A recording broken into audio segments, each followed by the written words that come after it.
Hello, everyone. This is your favorite doctor, Dr. Jason T. Hayes, and I'm representing Personal Concierge MD TV. And today we have an interesting topic for all of us. Is the top 5 things that you need to know about the COVID-19 vaccine. Again, today we have our lovely host. Her name is Ms. Andrea Smith. She'll be moderating this event, and we look forward to speaking to you about the COVID-19 vaccine. Thank you, Dr. Hayes. It's so lovely to be here with you. And I know lots of people have lots of questions about the COVID-19 vaccine.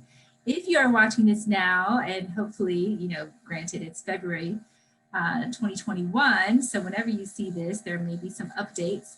However, you can leave your questions in the comments below, and we'd love to have Dr. Hayes and his team answer those. So don't be shy. You can leave those questions in the comments. We're going to start off with a couple of questions we know everyone has. And so let's just clear the air and make it real plain about what the COVID-19 vaccine really is. Like what actually is the vaccine? What kind of vaccine is it?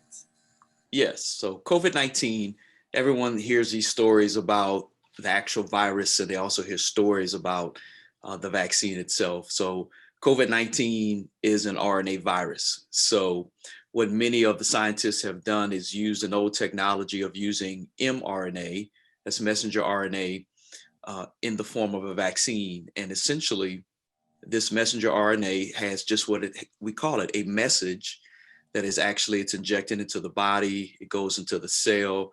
And when we say into the cell, that's actually the cytoplasm of the cell. And then what ends up happening is that the messenger RNA, it's encoded. This message is released. And this message basically tells the body to create proteins. And when it creates these proteins, and specifically related to the COVID-19 virus, this particular protein mimics or copies the spike protein of the actual COVID-19 virus. Got it. Okay, so it's mRNA. And yes, a lot of people have the real concern because they don't know. So we're going to clear this up also. Does that vaccine combine with my DNA? So if I get the vaccine, does it actually combine with my DNA? And that's a great question. So to answer it bluntly, it does not combine with your RNA. What I tell everyone is that as human beings, we have something called DNA, which is a deoxyribonucleic acid. It's double helix, meaning that's the structure of it, and it has our genetic code in it. When the mRNA comes in, it's a single strand, and again, it's a message. So essentially, the body just, again, reads this message, and after the message is read, the protein, the spike protein, is created, and then the messenger RNA just fades away and disintegrates while it's in the cytoplasm of the cell. And when I say cytoplasm, that means the area outside of the nucleus, and the nucleus is what actually houses your DNA. So it essentially disintegrates or just vanishes in the cell. And so that's like the spike protein we sometimes hear about, but what does that spike protein actually do? Absolutely. That's a really, really great question. So again, I mentioned before that the spike protein, it mimics the spike protein of the COVID-19 virus. So essentially what ends up happening is when this foreign protein is created, and I'm saying foreign, even though your body made it, the immune system recognizes it as foreign. So when it recognizes it as foreign, what ends up happening is that macrophages, that's a part of the immune system, it attacks it and tags it. And when it tags it, we just have this big immune response that occurs. T cells, B cells actually come out, and B cells are responsible for antibody creation. So we call them memory B cells. So essentially what ends up happening is that antibodies are created, and this occurs in the first 5 to 7 days of the infection, and they're called IgM antibodies, and then from days 7 to 14, we have a secondary immune response called IgG. What's interesting about the IgG antibodies is that they're basically going to remain in your body, and with this particular vaccine, even though the studies are still ongoing, and the CDC doesn't have a definitive answer. There are several studies over in Europe that says that you can have these antibodies in your system anywhere from 3 to 7 months. So what ends up happening is that once you end up getting not only just one dose of the vaccine, but you get a second dose. Once you get this second dose and your body is boosted and it gets these antibodies, anytime that you come in contact with someone with COVID-19, or if you do get infected with COVID-19, what these IgG antibodies do is that it neutralizes the virus. And when it neutralizes the virus is unable to replicate. It's unable to get into other cells of your body. So essentially, you're protected. Got it. Okay. Thank you for making that plain and simple for us. Okay, so let's say I get the vaccine. Should I be monitored after getting the vaccine, and are there any side effects that you know of? Yes, so I'm sure you and just like anyone else out there in the community have been concerned about side effects and what happens. So what we tell patients is that whenever you get the vaccine, you're watched for 15 minutes. And the reason why you're watched for 15 minutes is that if you actually have an allergic reaction, then it would occur immediately. And when I say allergic reaction, it could be anywhere from hives, which we call whelps, to itching, or to something more serious, which we call angioedema. And what that word basically means is that if your lips start swelling, your tongue starts swelling, you feel like your airway is about to close, or your throat, those are emergency symptoms. So what ends up happening is that the staff, the nurses, the doctors, they would immediately treat you to make sure that you're okay. There are other side effects that patients actually have complained about. Some are tingling, some are headache, things that typically resolve over time in a few minutes or so. But essentially, the big thing that we worry about are the allergic reactions. And again, allergic reactions anywhere from itching to hives, which we call whelps, or lip swelling, tongue swelling, airway closure, which is an emergency. And again, when that happens, the nursing staff, the medical staff will take care of you and make sure that you don't have any issues. Very good. Well, we hope that is not the case for anyone watching this video. What are the types of vaccines and how effective are they? We've certainly heard of a couple in the media. Pfizer, Moderna has come out, but what are they and how effective are they? Absolutely. So to date, we actually have 3 vaccines. One is the Pfizer vaccine. Number 2, it's the Moderna. And number 3, actually, it just came out, Johnson & Johnson. So the Pfizer vaccine, many of the studies basically say it is 95% effective. It has 30 mcgs or 30 mics of the actual COVID-19 vaccine in it. When you get the vaccine, you have 1 shot, and then you have 21 days to get the second shot. The next vaccine that we spoke about is the Moderna vaccine. It's a 94% effective. It has about 100 mics of the COVID-19 vaccine. You get the first shot, and then it's 28 days to the next shot. And the third vaccine that I wanted to mention is the Johnson & Johnson vaccine. It's a single dose vaccine, and it is reportedly at 85% effective. So, again, we mentioned the effectiveness of these vaccines. These are preliminary or initial studies that we have. But as we continue to use the vaccine, they'll continue to come out with more studies. So I do suspect that the efficacy or the effectiveness of the vaccines should improve once we get more data. Makes sense. Well, thank you for explaining those. And we have a couple of bonus questions that our audience sent in earlier as we want to go through these since we've got a little bit of time here. Absolutely. Are there any contraindications to taking the vaccine that you know of? That's a great question. A really, really, really good question. The first one that I tell patients is that if you have any type of illness, if you're sick, if you have like a cold or you have like an infection, say you have a skin infection, pneumonia, any type of illness, you should not take not only that vaccine, you shouldn't be taking any vaccine. So typically you want to make sure that whatever infection that you have is resolved even if it's a light fever, anything, make sure that that's taken care of because, if you get any type of vaccine while you're sick, your immune system is already active, then it becomes activated again. It could become haywire. The second contraindication is actually if you've taken a vaccine. We tell patients to wait 14 days before you can take the COVID-19 vaccine. And again, it's the same theory. If you have a vaccine, the body is actually dealing with that immune response. So you don't want to introduce a second immune response into the system. And I say second immune response, that is a second antigen or something foreign to the body that forces the body to try to figure out what to do. So those are contraindications. Third, I would say, is actually having the COVID-19 infection. If you have the COVID-19 infection, you should not be getting the vaccine. One of the main reasons is that, again, as I mentioned before, if you have an infection, your body's already mounting an immune response. But number two, you have the COVID-19 infection. So your body will develop its own antibodies towards COVID-19. So in that particular case, there's been some interesting back and forth about when can you get the vaccine. I've heard people say 30 days, I've heard 90 days. As a physician, my thoughts are that once you get the infection, you should wait about 14 to 30 days and then have a conversation with your doctor about checking your own antibodies to see if you have them. If you have the antibodies, in my opinion, you may not need the vaccine.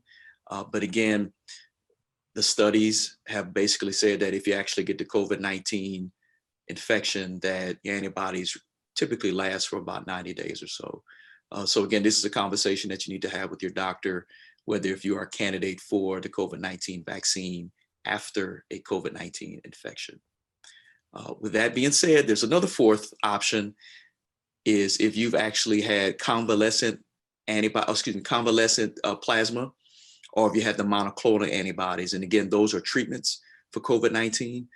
Again, with those particular treatments, the body is being treated. So you don't want to introduce another factor, another vaccine coming in place to actually cause the immune system to go haywire. So again, with that, we tell patients to wait essentially 90 days before you can actually get the COVID-19 vaccine. Interesting. Lots of Yes. circumstances to consider. Very, very. In taking this. So let's talk about prophylaxis, which is Tylenol or ibuprofen use, and the treatment of symptoms from the vaccine. What are your thoughts on that? That's a great question. So when we talk about prophylaxis, there are two schools of thought. One school of thought is that if you do take prophylaxis, such as Tylenol, which is a fever reducer, or ibuprofen or an NSAID, which is another fever reducer or anti-inflammatory, that it blunts the immune response. And if it blunts the immune response, you may not get enough antibodies or surfactory antibodies to actually fight the COVID-19 vaccine or any vaccine for that matter. So that is one school of thought.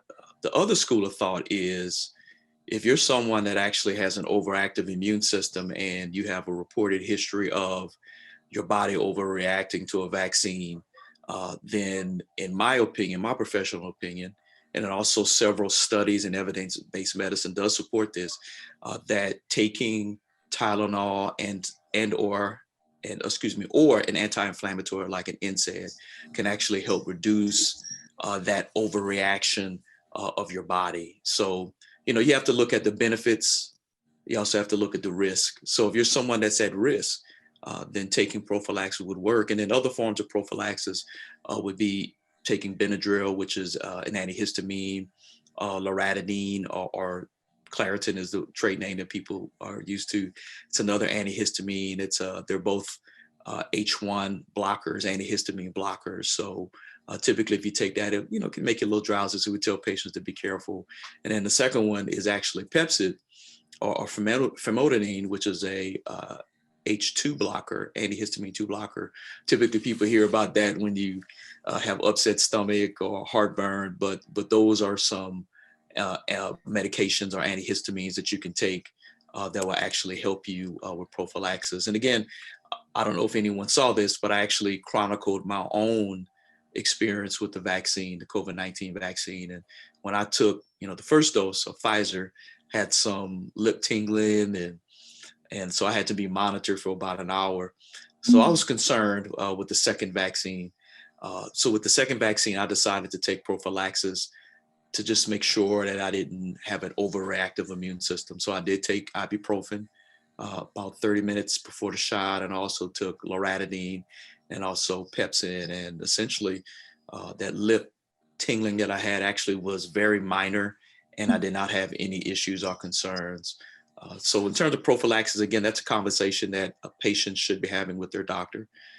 Now, in terms of actually treating symptoms, all of the studies, evidence-based medicine said it's totally fine to take Tylenol, ibuprofen if you have body aches, fever, chills. And the body aches, fevers, and chills that you deal with, that's typical of what you're going to see with the second dose. And it can happen with the first dose, but more so with the second dose of the Pfizer and or uh, Moderna vaccine. So we tell patients, if you have that, take the Tylenol, take the ibuprofen. And obviously, if you have high fever, body aches, you're not getting any better, definitely give your doctor a call. Very good advice. That's a lot of information that you didn't know before. Um, okay, and so this is a question that's been on a lot of people's minds because they just hear a lot of conflicting information. Is it actually mandatory to get the vaccine? That's a great question. Another great question. It's not mandatory to get the vaccine. And my opinion is that the vaccine was rolled out very quickly. It's actually rolled out in an emergency fashion. And the reason, because we're in a pandemic, and to date we have 400,000 people that have died alone here in the United States of America in the course of a year. And if you look at it worldwide, it's 2 million people.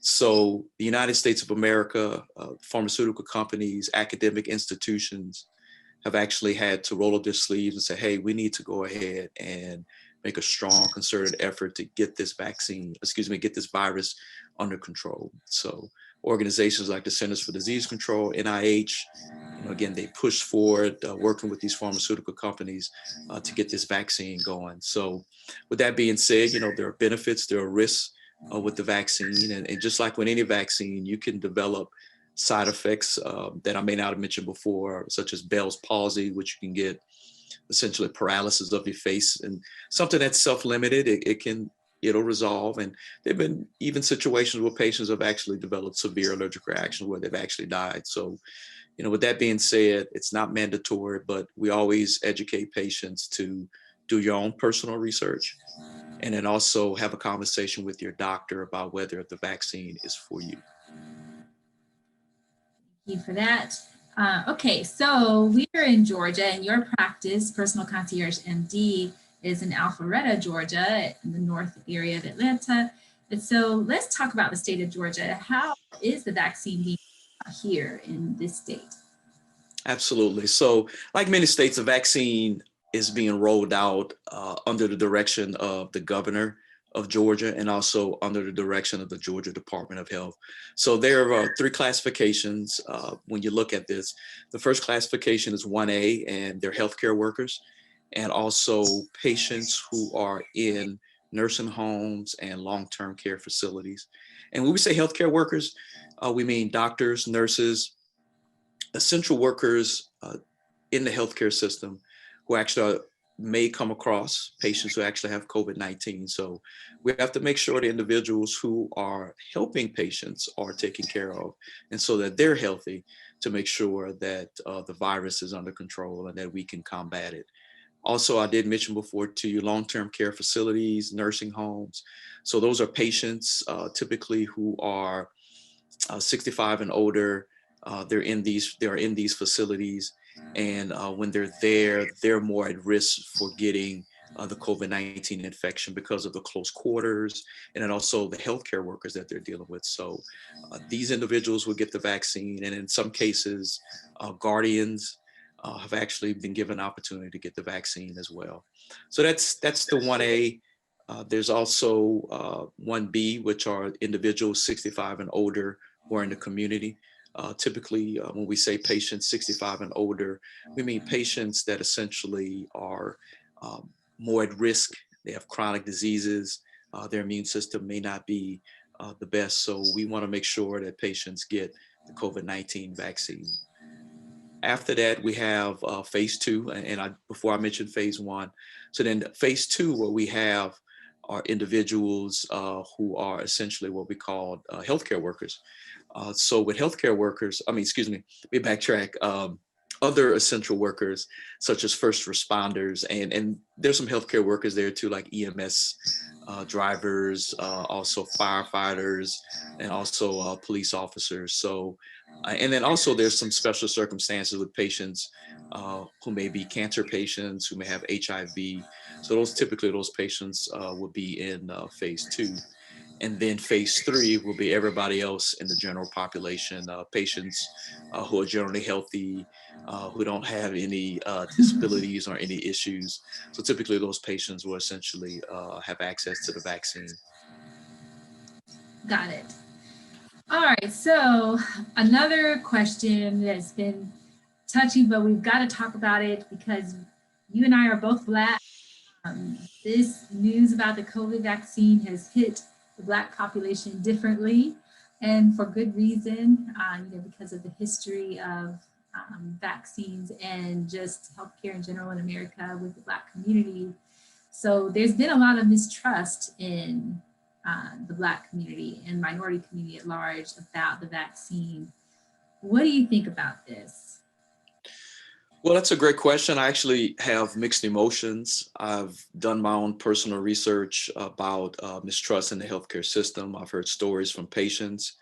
I've heard stories from physician colleagues, nurses about not only Black patients being treated poorly, but also Black healthcare workers, doctors, nurses.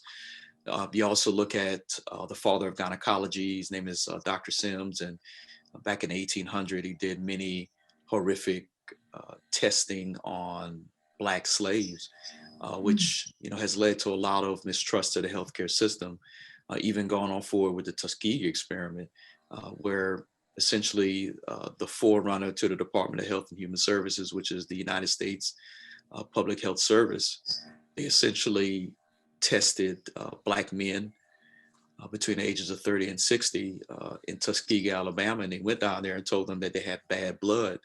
And essentially this was in the 50s, and they essentially injected these patients with syphilis and watched these patients develop horrific side effects from syphilis, which is deformation of the nose, even meningitis, which brain infections, even syphilis, heart disease. And I say heart disease, but where patients can actually get arrhythmias, and essentially patients can die from syphilis. And it was just a horrific thing, and the federal government just sat there and watched. And organizations like the Center for Disease Control, they were involved with a lot of this testing. So when a lot of these concerns were brought to leadership, political leadership, it actually took an act of Congress to actually not only stop the study, but to get these patients treatment. So when you look at that, it's horrible, it's terrible, it's something that a lot of us, we just have distrust in the community. So, distrust in the medical community. So that's one angle of it. So when the vaccine has been rolled out, there are many people in the Black community who said they're just not getting it. They're afraid. They thought the vaccine rolled out too fast. They're afraid of the side effects. One allergy I want to mention is polysorbate, or PEG. Now there are a lot of more studies coming out. There are people allergic to this, and PEG, or polysorbate, is a preservative that's in the vaccine, but it's also a preservative in food like ice cream and candy. So now we're starting to see people are developing allergic reactions to this. So many people that I've talked to in the Black community said, hey, they're going to sit back and watch and see what happens first before they get the vaccine. So that's one angle of it. And the second angle is patients who actually want to get it, patients who've done their research and say, hey, I want this vaccine. I've had family members get sick and die from COVID-19, or I had COVID-19 a year ago. I don't want to get sick and die from it like some of my family members or friends. We're finding in Black community that there's been a disproportionate amount of the vaccine being distributed. And what we've heard was that there are people from other communities who are actually going in, who don't live in these Black communities, who are going into the pharmacies and actually taking up the supply of the vaccine. So that's become an issue. So we're looking at Black people, some of us having a mistrust in the vaccine and also the medical community. And then you have some of us who want the vaccine who are actually being subjected to healthcare disparities. So it's very, very difficult for a lot of us as physicians, as nurses who are advocating, for the COVID-19 vaccine, because truth of the matter, COVID-19 is real. There's some people who don't believe it, but I've had family members who've had it. Actually, my brother almost died from it. I actually know patients who actually have it. I'm affiliated with several hospitals in the area. They actually have COVID-19 floors, COVID-19 ICU. So it's a real virus. So one of the things that many doctors and nurses that we've done is we've done the COVID-19 vaccine challenge, where we've filmed or taken pictures of ourselves getting the COVID-19 vaccine, first dose, second dose. We've actually documented our experiences. And what I tell people is that, for myself, I have no problems being that sacrificial lamb.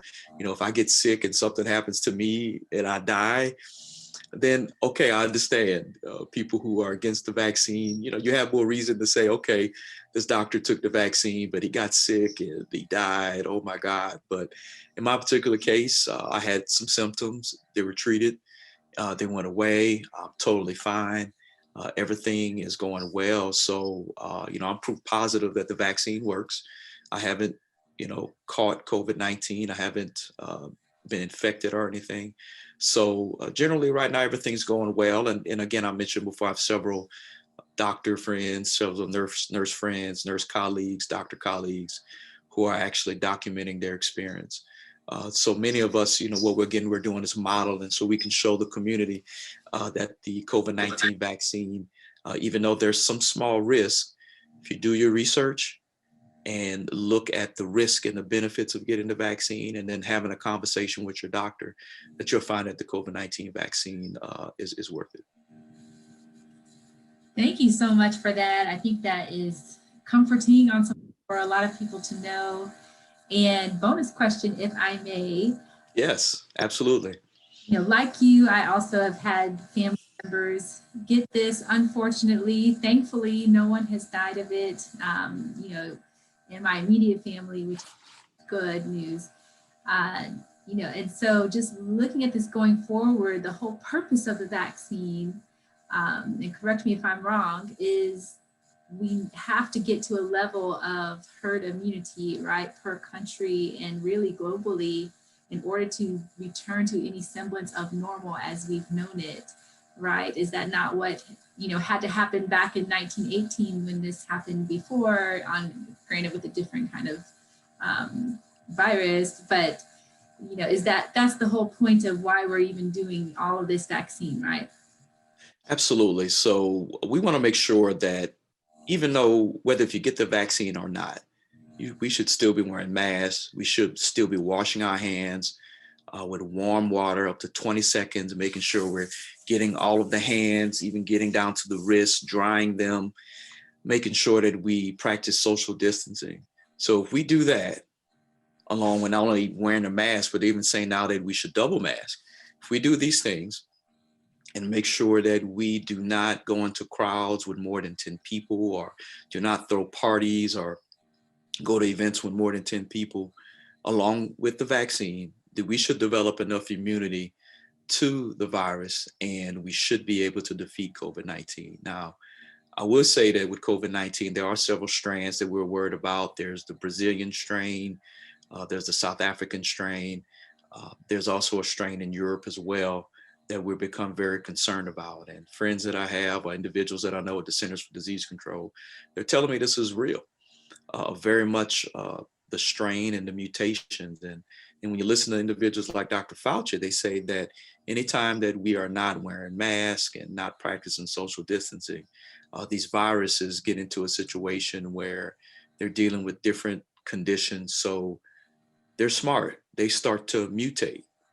So when they start to mutate, they start finding new ways to replicate, new ways to fight the drugs that we're giving them, the antivirals or antibiotics that were used. So again, we have to put it in context and make sure that we're protecting ourselves, and also we can get the vaccine. That'll be helpful too as well.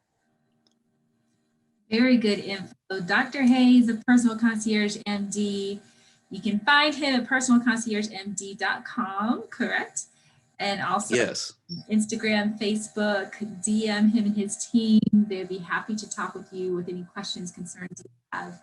And then you are also, correct me if I'm wrong, are you also giving out the vaccine at your facility? Well, actually, I'm not giving out the vaccine at my facility. There's a lot of difficulty with getting the vaccine, and the vaccine itself, we have to make sure it goes to, again, the essential workers or individuals that need it. So at this time, the office is not giving out the vaccine, but we do encourage patients, check with your doctor, but also check with the Georgia Department of Health. And again, getting that vaccine is important. Well, what I'm telling patients is that, the virus is mutating, but as of now, we are showing that the vaccine is actually doing very well against some mutated vaccine or virus strains. So make sure you get these vaccines and protect yourself. And again, if you want to get in touch with Dr. Hayes, you can go to info@personalconciergemd.com. You can email us. You can also go to the website at www.personalconciergemd.com. Also, you can look at us on Facebook at Personal Concierge MD. And if you also want to call the office to make an appointment, dial 678-395-7046. And we look forward to helping you out, answering any questions, and getting you into the office so you can see Dr. Hayes. Perfect. Thank you, Dr. Hayes. We appreciate all this info, and we look forward to more from you. Absolutely. We thank you, Ms. Andre, and thank you for being a great host for this program, and we look forward to working with you again.